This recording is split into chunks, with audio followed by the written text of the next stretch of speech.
जय हिंद दोस्तों, एक बहुत खास वैकेंसी का अपडेट आपके सामने लेकर आया हूँ। इस वैकेंसी का जो कंपटीशन है बहुत ही कम रहने वाला है, क्योंकि 90% लोगों को इस वैकेंसी के बारे में नहीं पता होता कि ये किस डिपार्टमेंट में वैकेंसी निकलती है और किस पोस्ट पर ये वैकेंसी निकलती है। अगर आप सिंपल 12th पास हैं, आपका कितना भी परसेंट है, अगर आप ग्रेड से भी पास हुए तो आप यहाँ पर अप्लाई कर सकते हैं। ऐसा कुछ नहीं है कि आपके 90% या 95% होंगे तभी आपको सिलेक्शन मिलेगा। इसका जो सिलेक्शन प्रोसेस है बहुत ही फास्ट रहता है। 4 महीने के अंदर आपको ज्वाइनिंग मिल जाती है। शुरू में ही आपका रिटर्न होगा, उसके बाद में आपका स्किल टेस्ट होगा और उसके बाद में जो है आपको फाइनल ज्वाइनिंग मिल जाएगी। देखिए, एक ज़बरदस्त वैकेंसी है। अगर मैं सैलरी की बात करूं तो ज़बरदस्त सैलरी देखने को मिलती है। इसमें आपको यहां पर 3 पोस्ट के लिए सेलेक्ट किया जा सकता है। हर एक पोस्ट अपने आप में एक यूनिक पोस्ट रहने वाली है। यहाँ पर level 2, level 3, level 4, level 5, level 6, 7 तक की जॉब देखने को मिलती है। तो बने रहिएगा वीडियो के एंड तक। हर एक लेवल की बात करूँ तो यहाँ पर ज़बरदस्त जो है सैलरी देखने को मिल रही है। एक बार यहाँ पर सिलेक्शन होने का मतलब है कि आपकी लाइफ सेट हो जाएगी। यहाँ पर आपको एक एग्जाम देना होगा और आप फाइनल ज्वाइनिंग ले सकते हैं। तो बने रहिएगा वीडियो के एंड तक। अभी तक आपने हमारे चैनल को सब्सक्राइब नहीं किया तो चैनल को सब्सक्राइब कर लीजिएगा, बेल आइकन को प्रेस कर लीजिएगा, जिससे कि आपको नई नई भर्ती की जानकारी मिलती रहे।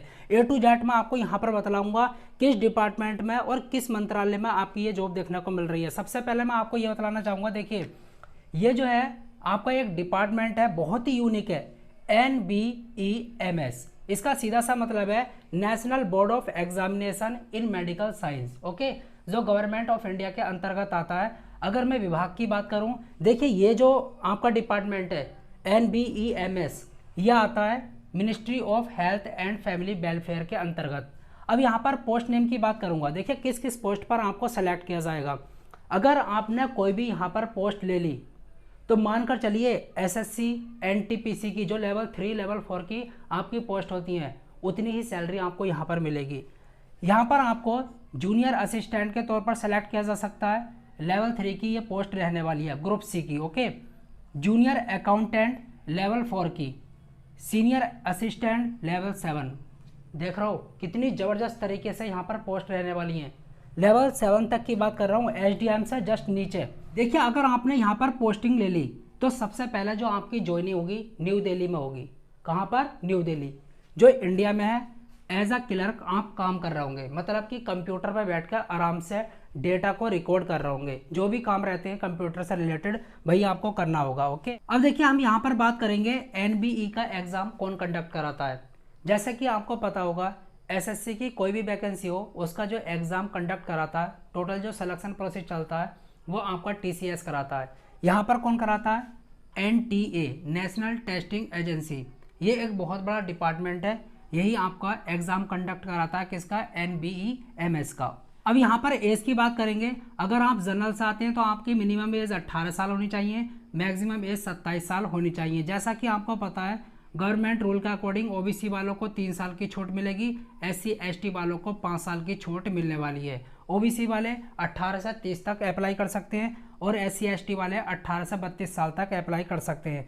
फॉर्म फीस की अभी बाद में बात करेंगे। देखिए अब जो हम सिलेक्शन प्रोसेस के बारे में बात करेंगे, किस तरीके से आपका यहाँ पर सिलेक्शन होगा, किस तरीके से NTA आपका एग्जाम कराएगा। टोटल जो प्रोसेस कर पाएगा वो NTA कराने वाला है। भाई मानकर चलना, अगर एक बार यहाँ पर आपका सिलेक्शन हो गया तो लाइफ जो है सेट हो जाएगी।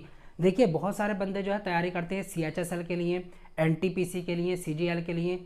आप थोड़ा बहुत वक्त जो है इसके लिए भी निकाल लीजिएगा, क्योंकि सारा का सारा जो सिलेबस है उसी का सिलेबस यहाँ पर आने वाला है। अगर आप यहाँ पर एक बार सेलेक्ट हो गए तो लाइफ सेट हो जाएगी। भाई उससे कम नहीं है, आप देख रहे होंगे लेवल 3, लेवल 4, लेवल 7 यहाँ तक आपकी जो है पोस्ट जाती है। अगर मैं यहाँ पर प्रमोशन की बात करूँ तो बहुत तेज़ी से आपका प्रमोशन होता है। अगर आप 5 साल NBE डिपार्टमेंट में टिक गए तो मानकर चलना आप जो है लेवल 4 या लेवल 6 पर तो पहुँच ही जाएंगे। बहुत तेज़ी से यहाँ पर प्रमोशन होता है, ओके। अब सिलेक्शन प्रोसेस की बात करेंगे। जैसा कि मैं आपको बता रहा था, यहाँ पर 2 फेज़ देखने को मिलते हैं, फेज़ 1 और फेज़ 2। अब फेज़ 1 जो होता है आपका CBT एग्ज़ाम होता है। CBT एग्ज़ाम में क्या पूछा जाएगा, कौन कौन से सब्जेक्ट से आपके क्वेश्चन आते हैं। रीजनिंग की बात करें तो 50 क्वेश्चन आते हैं, मैथ के 50 क्वेश्चन आते हैं, जनरल अवेयरनेस के 50 क्वेश्चन आते हैं, इंग्लिश के 50 क्वेश्चन आते हैं, ओके। अब मैं आपको यहाँ पर ये बताना चाहूँगा, यहाँ पर 4 सेक्शन होते हैं, हर एक सेक्शन में 50 क्वेश्चन होंगे और 45 मिनट आपको मिलेंगे। टोटल 200 क्वेश्चन होंगे, 200 मार्क्स के होंगे, 3 घंटे आपको करने के लिए मिलेंगे। निगेटिव मार्किंग आपकी 0.25 की रहने वाली है। अगर आपने 4 क्वेश्चन गलत कर दिए तो 1 नंबर आपका खत्म हो जाएगा, पूरी तरीके से उड़ जाएगा। फेज 2 की बात करेंगे, कंप्यूटर नॉलेज अगर आपको है तो इसका जो है एक स्किल टेस्ट होगा, इसके क्वेश्चन पूछे जाएंगे। बाकी मैं आपको बता देता हूँ 100 मार्क्स का होगा, 75 मिनट आपको करने के लिए मिलेंगे। क्वालिफाइंग, आपको सिर्फ यह क्वालिफाई करना है। अगर मैं यूआर वालों की बात करूं, ओबीसी वालों की बात करूं, ईडब्ल्यूएस वालों की बात करूं तो आपको जो है 50% यहाँ पर नंबर लेकर आने, मतलब कि 50 नंबर लेकर आने हैं 100 में से क्वालिफाई करने के लिए। SC ST से आते हैं तो आपको 40 नंबर लेकर आना होगा ही, अदरवाइज आप डिस्क्वालीफाई हो जाएंगे। आपका जो है ये कोई मायने नहीं रखेगा अगर आपने ये क्वालिफाई नहीं किया तो। अब यहाँ पर बात करेंगे कंप्यूटर नॉलेज में आपसे क्या पूछा जाएगा। देखिए आपको 75 मिनट मिलेंगे। स्किल टेस्ट में आपसे क्या कराएंगे उसके बारे में बात कर लेते हैं। डेटा एंट्री, आपको कोई चीज़ दे दें कि आप जो है इस रिकॉर्ड को यहाँ पर चढ़ाइए। MS वर्ड के बारे में कुछ पूछेंगे, कुछ हो सकता है कि आपको टास्क दे दें। और कंप्यूटर ऑपरेशन जैसे कि कलर वलर ये जो होती हैं सब चीज़ें, MS एक्सेल, MS वर्ड के बारे में आपसे जो है कुछ यहाँ पर पूछ लें तो आप अच्छे तरीके से तैयारी कर लीजिएगा स्किल टेस्ट की। बाकी बस इसका ही लोचा है, अगर आपने इसको कर लिया क्वालिफाई तो इसको तो बहुत आसानी से कर लेंगे। जो SSC वाले, जो रेलवे वाले बंदे हैं वो तो इसको क्वालिफाई कर ही सकते हैं। क्यों?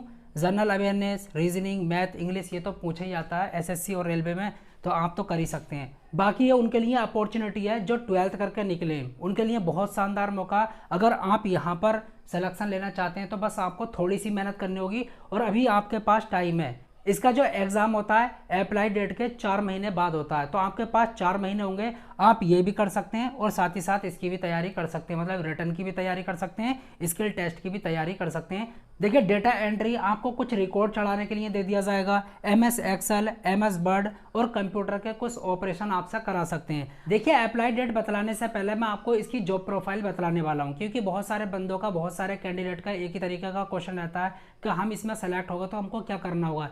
देखिए आपको कुछ नहीं करना, NBE का जो भी डिपार्टमेंट होगा आप उसमें किसी केबिन में बैठ के आराम से डेटा को रिकॉर्ड कर रहे होंगे, बाकी कुछ नहीं करना होता। आप क्लर्क के तौर पर काम कर रहे होंगे। क्लर्क का तो आपको पता ही है किस तरीके से काम करते हैं।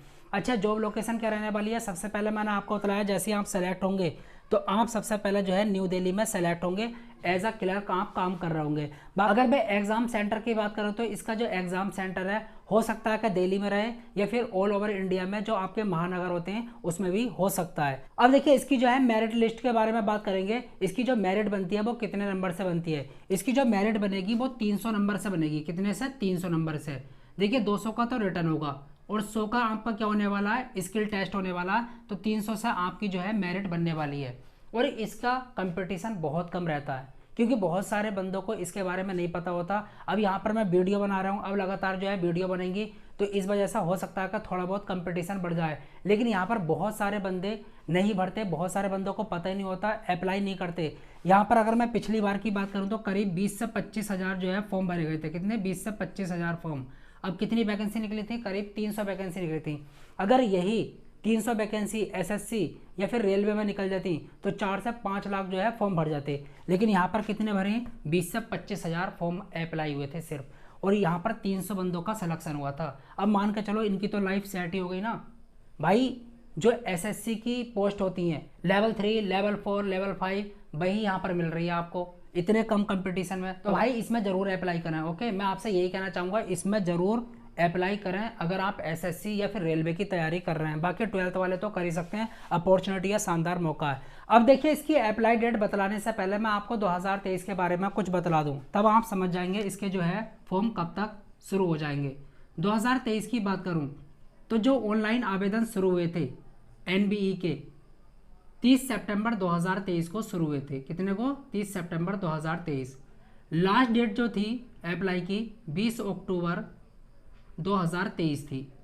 आगे बात करते हैं एग्ज़ाम डेट की बात करेंगे। 15 दिसंबर 2023 इसकी एग्ज़ाम डेट थी और इसका जो रिज़ल्ट आया था, देखिए बहुत कम टाइम में इसका रिज़ल्ट आ गया था। सितंबर, अक्टूबर, नवंबर, दिसंबर, मतलब कि 4 महीने बाद इसका रिज़ल्ट आ गया था। 9 जनवरी 2024 को इसका रिज़ल्ट आ गया था। अब आप देख रहे हो इसका कितना फास्ट सिलेक्शन प्रोसेस है, बहुत जल्दी यहाँ पर ज्वाइनिंग मिल जाती है। भाई ये SSC की तरह नहीं है, रेलवे की तरह नहीं है तो बहुत लंबा टाइम जो है आपका एग्जाम का ही खींच दिया। अब देखिए स्टेज 1 की बात करेंगे। 2023 में स्टेज 1 की क्या कट ऑफ रही थी, मतलब कि रिटर्न एग्जाम की क्या कट ऑफ रही थी, किसने क्वालिफाई किया था, कितनी कट ऑफ लगी थी। अगर मैं यूआर की बात करूँ 142.5, ओबीसी वालों की बात करूँ तो 137.75, एसटी वालों की बात करूँ 118.75, एससी वालों की बात करूँ 138.24। मतलब आप जान रहे हो बहुत कम यहाँ पर कट ऑफ देखने को मिली है, बहुत कम। 200 मार्क्स में से 142.5 वाले का, मतलब कि 142.5 वाले का सिलेक्शन हो गया था। ईडब्ल्यूएस वालों की बात करूँ 136.25। देखिए अब हम अप्लाई डेट के बारे में बात करेंगे, कब से आप इसका आवेदन कर सकते हैं। इससे पहले मैं आपको ये बताना चाहूँगा 2023 वाली वैकेंसी को आप देख रहे होंगे 30 सितंबर 2023 को निकली थी, और जो लास्ट डेट थी वो 20 अक्टूबर 2023 थी। लेकिन अभी तक आपकी ये वैकेंसी नहीं आई है 2024 वाली, तो अभी ये थोड़ा बहुत डिले हो गया है। हो सकता है ये जो आपके विधानसभा चुनाव चल रहे हैं इसकी वजह से जो है थोड़ा बहुत डिले कर दिया गया है, क्योंकि सभी डिपार्टमेंट का जो डेटा होता है उसको लेकर ही ये वैकेंसी को निकालते हैं। तो हो सकता है कि ये आपके 30 अक्टूबर से पहले पहले या फिर नवंबर के पहले वीक में, मतलब कि फर्स्ट वीक में आपको ये वैकेंसी देखने को मिल जाए। तो मैं ये कह सकता हूँ कि 15 नवंबर से पहले पहले ये आपको वैकेंसी देखने को मिल जाएंगे। तो आप अच्छे से तैयारी करिएगा।